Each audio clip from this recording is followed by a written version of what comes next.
Samantala mga kabrigada, inumpisahan na ng National Police Commission ang proseso para tanggalin ang kapangyarihan ni Mayor Abondio Ponsalan Jr. sa lokal na pulisya.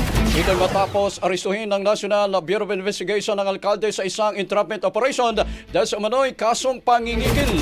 Ayon kay NAPOLCOM Vice Chairperson Rafael Calinisa, nakahain na ang kautusan para suspindihin ang tinatawag na Operational Supervision and Control ni Ponsalan sa San Simon na PNP. Ngunit hindi pa ito formal na ipinatupad habang isinasagawa pa ang kaukulang proseso.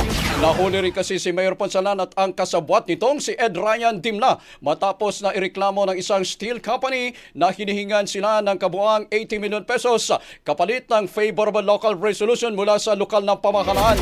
Kasabay nito mga kabrigada, iniutos din ng NAPOLCOM ang motu proprio investigation o kusang pag-imbestiga kahit walang nagreklamo para muling suriin ang kapangyarihan ng mga lokal na opisyal sa pamamahala ng mga pulisya sa kanilang nasasakupan.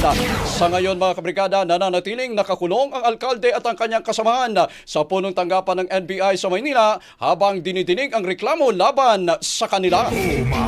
Ang bahaging ito ay hatid sa atin ng Yummyvit ES2 Oral Drops. Simulang tuparin ang pangarap ng iyong anak. And stunting now!